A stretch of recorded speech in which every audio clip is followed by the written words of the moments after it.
राहुल्या काय झालं? केलता काय ना फोन आणि काय बोलले का? काय काय कळलं का? अगं शीतल आपला आजी सुखरूप आहे. मी आता आबाईला फोन केलता, तो म्हणला ऑपरेशन व्यवस्थित झालंय, फक्त अजून शुद्धी नाही आला. तो आला शुद्धी आपण फोन करू, नाहीतर आबाई करेलच की आपल्याला फोन. राहुल्या आबाई भाऊजींना परत एकदा फोन लाव की मला बोलायचं यार. थांब. ए राहुल्या लाऊडस्पीकर वर फोन लाव, आम्हाला बी कळू देत काय म्हणतात ते.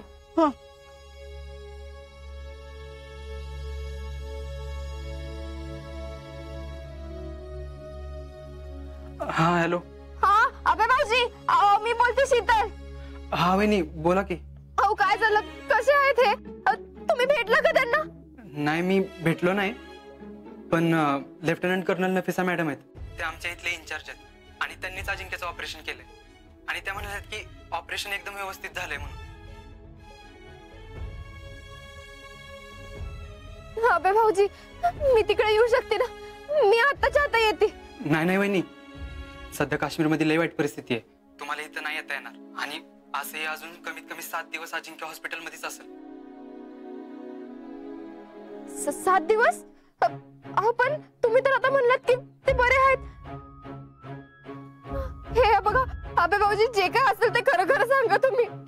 अहो वहिनी असं काहीच नाहीये, त्याची रिकव्हरी किती जरी फास्ट झाली ना तरी पण त्याला लवकर सोडणार नाहीत. इथून बाहेर पडताना त्यांनी व्यवस्थित बाहेर पडावं म्हणून.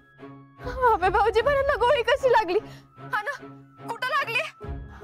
तुम्ही कुठल्या मिशन वर गेला होता? काय तर सांगा की. आपला अजिंक्य स्वतःच्या जीवाशी खेळलाय, माझा जीव वाचवा म्हणून त्यानं स्वतःच्या अंगावर गोळी घेतली.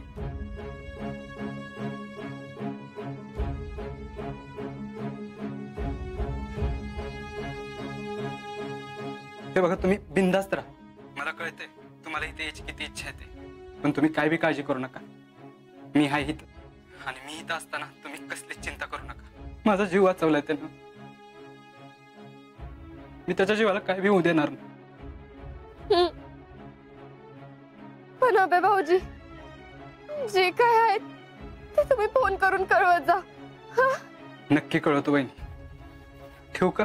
नाही आबाई भाऊजी ऐका की, दिवस रात्र काय बघू नका. त्यांना रात्री जाग आली ना तर रात्री फोन करा मला. हो वहिनी सांगतो. ठेवतो. शीतल शीतल समजा ठीक आहे ना पोरी? जीजी मला लई कस तरी होत आहे, मला त्यांना भेटायला जायचंय. जीजी अगं शीतले असं काय करतेस? अगं काके त्यांना आता माझी गरज आहे ग.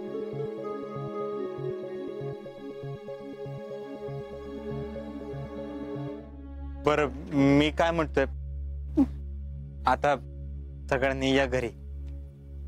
म्हणजे काय, अजिंक्यचं आता ऑपरेशन झालंय कळलं की आपल्याला. नाही तुम्ही इथं थांबला तर उगाच त्यांच्यावर प्रेशर नको. या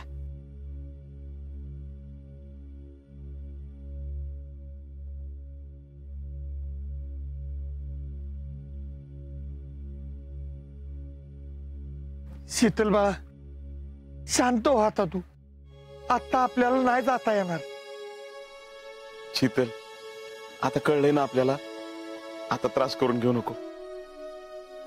अगं आपला आजा ठणठणीत बरा होऊन येतोय का नाही बघ. पण तुम्ही असं कसं बोलताय? माझ्या नवऱ्याला गोळी लागली आणि ते तिथं त्या अवस्थेत आहेत आणि मी त्यांना बघू शकत नाही, त्यांच्याशी बोलू शकत नाही.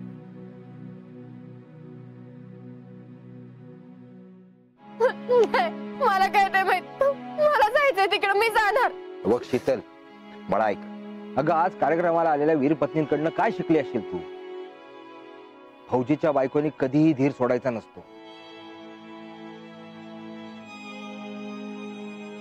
अगं आजाला गोळी लागली, त्याचं ऑपरेशन झालं, आता ठीक आहे तो. अगं पोटच्या लेकरावानी काळजी घेते आर्मी जवानांची. आजाला काय बी होऊ देणार नाही आर्मीवाले. अगं एवढी धीराची तू. आता तुझी खरी परीक्षा आहे आणि त्या परीक्षेला तुला सामोरं गेलंच पाहिजे. तवा धीरानं वाढ.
शीतले, भरोसा रख, सब ठीक होगा.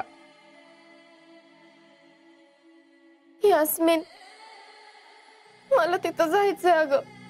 अगं तिथे लोक आहेत ना, आणि तूच म्हणाली होतीस ना मला एकदा की आर्मी फॅमिली सारखी काळजी घेते म्हणून.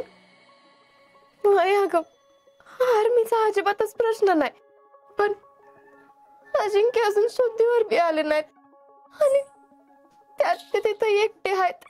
हे काय मला बरोबर वाटत नाही. अगं असं काय करते शीतले, ते एकटे नाहीत. आणि तू आता बोललीस ना त्याच्या दोस्ता बरोबर, हा अगं होय, कळतंय मला, बरोबर आहे तुझं. पण जवळ मी स्वतः जाऊन त्यांना भेटत नाही ना, तोवर काय माझ्या मनाला चैन पडणार नाही. अगं शीतले, मुझे समझता है सब कुछ. ऊपर वाले पे भरोसा रख, अल्लाह मेहरबान है, अपने आजा को कुछ नहीं होगा.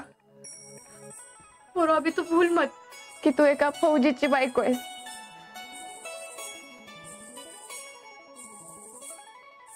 फौजीची बायको आहेस हे म्हणणं लई सोपं असतंय, पण निभावणं एवढं सोपं नसतंय. आता फौजीची बायको म्हणून धीरानं घेतलं पाहिजे, पण इथं माझंच चित्त थारवर नाही. असं करून कसं चालेल शीतले, हा? मन घट्ट कर. तू ऐसा करेगी तो कैसा होगा? मला तर काय बी कळना झालंय बघ आता. ऐसा मत कर शीतले, वक्त के साथ सब ठीक हो जाएगा. आणि आजरा लवकर शुद्ध येते की नाही बघ.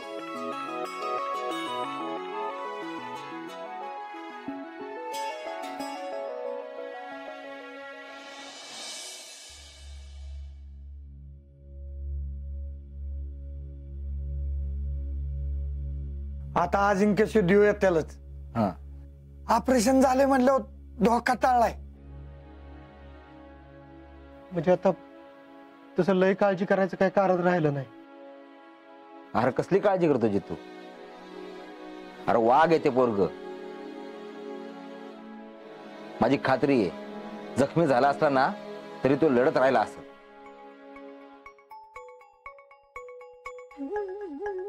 त्याला आत्ता म्हटलं ना जर बॉर्डरवर जा म्हणून तर आत्ता चालत उठेल ते पोरग.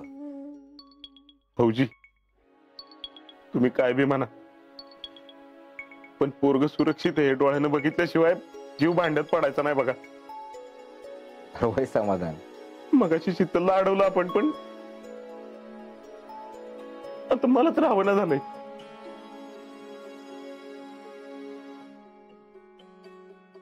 मला वाटतंय आपल्यापैकी कुणीतरी जाऊन यायला पाहिजे तिकडे. मी काय म्हणतो, मी जाऊन येऊ का?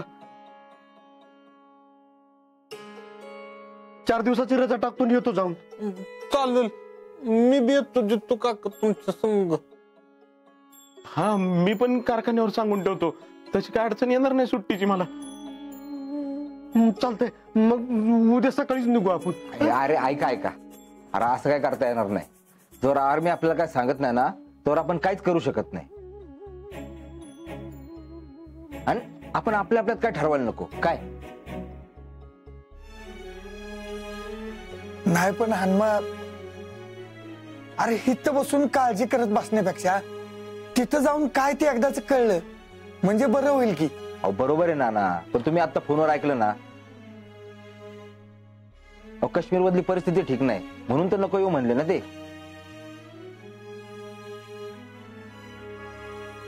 अहो पण फौजी, इथं बसून बसून विचार करून करून डोकं फुटायची वेळ आली ना. असं करू नका, तो शुद्ध येईपर्यंत वाट बघू आपण. फौजी, असं फोनवर किती वेळ विसंबून राहायचं आपण? मामा, तो शुद्धी आला की आपण त्याला मग व्हिडिओ कॉलिंग करू. अरे रावले, मला तर कळायचंच बंद झालंय बघ. हे घ्या, आणि काय तर खाऊन पण घ्या सगळे.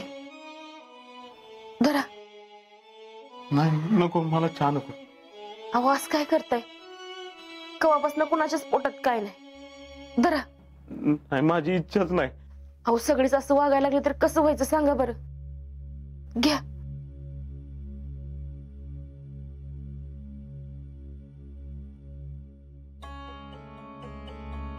नाना, तुम्ही तर सांगा की. समाधान, अरे असं का म्हणतोयस बाबा? घे चहा घे.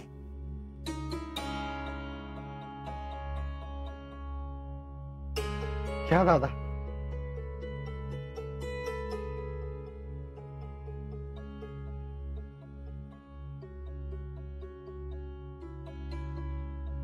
हे घ्या.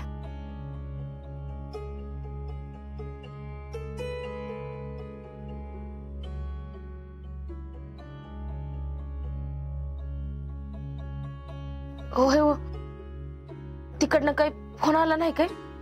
नाही आला परत. म्हणजे कवा शुद्धीवर येणार आहेत काय असं काय सांगितलं नाही वे? अगं तसं कसं सांगत्याल?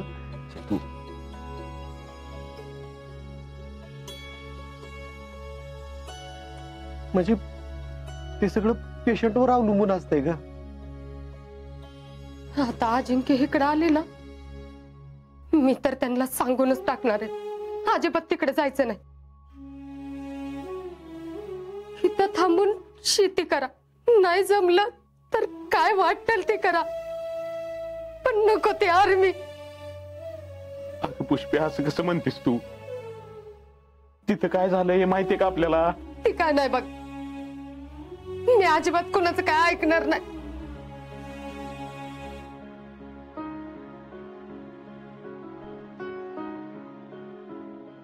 तरी मी त्यांना तवा सांगत होती, पण माझं मेलीचं कोण ऐकतंय तवा? आता ते आले ना, मी अजिबात जाऊन देणार नाही त्यांना. बघू, तो आल्यावर बघू काय करायचं ते. हो, एकतर तुम्ही त्यांना फोन करून सांगा म्हणून अजिंक्यला इकडे पाठवून द्या, नाहीतर तुम्ही तरी जाऊन घेऊन या त्यांना. अगं पुष्पे, असं कसं म्हणतेस तू? मगाशी भाऊजी काय म्हणले ते ऐकलं नाहीस का? मग बघूया, आपण काहीतरी करू.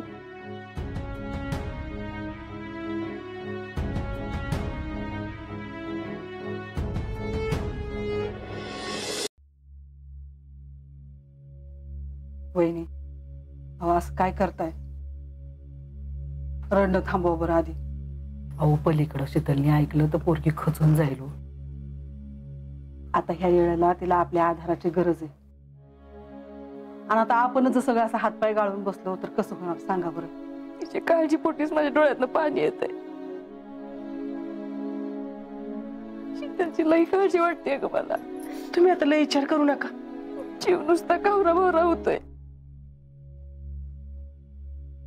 उद्या समजा अजिंक्यचं खरंच असं काही बरं वाईट झालं पण अक्का आज काय बोलताय? आता ऑपरेशन झाले कळलंय ना? वा काय माहित, मी जवळ माझ्या डोळ्यानं त्यासनी बघत नाही ना, तर माझा काही विश्वास बसणार नाही बाई. इतके दिवस अगदी कौतुकानं म्हणत होतो, मुलासारखा जावाई मिळालाय, मुलासारखा जावाई मिळालाय. कुणाची दृष्ट लागली माझ्या पोरीच्या संसाराला काय माहिती? का तुम्ही आधी असं वाईट साठी विचार करायचं बंद करा बघू. अहो मी आत्ताच बाहेर ना आली, बाहेर सगळे म्हणतात, थोड्या वेळानं कळलं आपल्याला काय आहे ते सगळं. मी तर देवाला नवसच करणार आहे बघा. जवळ अजिंक्य बरे होत नाहीत ना, त्यावर मी उपवासच करणार आहे. हे बघा, ह्या वेळेला आता वाईट साठी विचार कुणी मनात आणायचं सुद्धा नाही. अगं वैरीनं चिंती ते मन चिंती म्हणतात ना, तसं झालंय माझं. अहो वहिनी, असलं काही वंगाळ संगाळ विचार मनात आलं का नाही की आपण तेवढंच धरून बसतो का?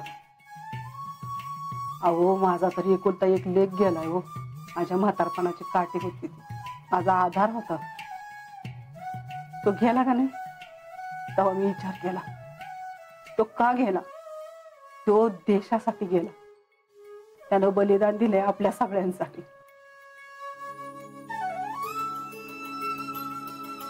आणि तेव्हा मी उभी राहिली. माझ्या त्या वाईट वेळेला आज्या आणि शीतलने मला लय आधार दिला. आणि आता ही अशी वाईट वेळ त्यांच्यावर आली म्हटल्यावरती आपण सगळ्यांनी त्यांना आधार द्यायला पाहिजे की नाही? आणि आपणच जर आता असा हातपाय गाळून बसलो तर कसं होणार? हा वहिनी, आता शीतलला तुमची लय गरज आहे.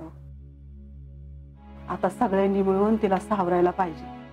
आणि आज माझा लोक आहे, माझा शब्द आहे तुम्हाला, त्याला काही सुधीक होणार नाही. चला आता डोळे पुसावा.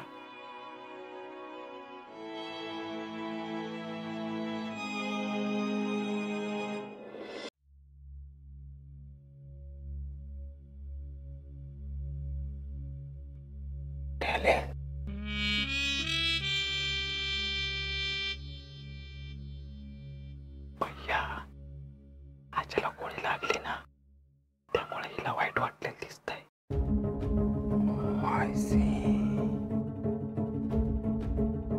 तुम्ही एक काम करा जाऊन बोला तिच्याशी.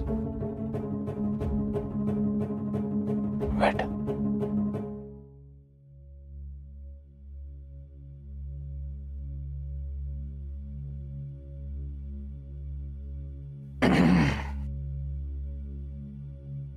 नाही म्हणजे शीतलला एवढ्या त्रासात बघून आम्हाला भारीच वाटतंय पण अजिंक्यला गोळी नव्हती लागली पाहिजे नाही का.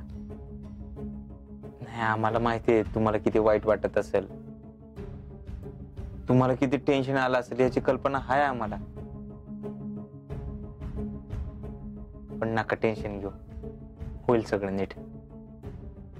मी कशाला काय टेन्शन घेऊ. अजिंक्यला गोळी लागली तर लागली मला काय करायचं तेव्हा.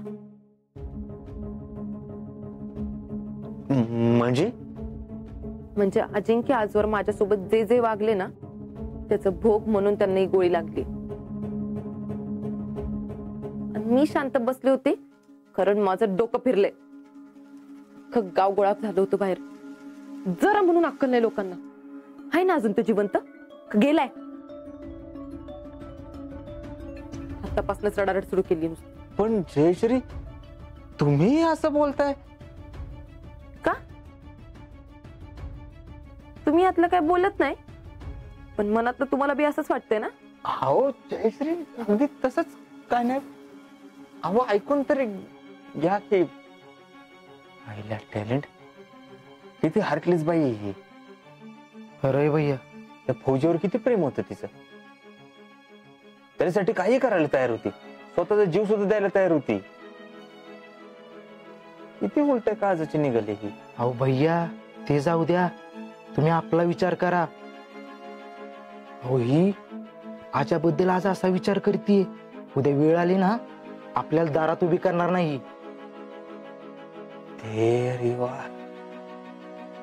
करेक्ट बोललास बघ तू. अहो भैया आता आपण हिच्या संग हाय म्हणून उद्या आपण मराठी टेकलो ना ही हुंगायला बी येणार नाही. जाऊ दे आम्हाला जर तिचं काय पडलंय तेव्हा त्या फौजीचं काय ते कळू दे. किती वेळ ताटकळत बसायचं असंच. काय तू एकदा सोक्ष मोक्ष लागू दे मला.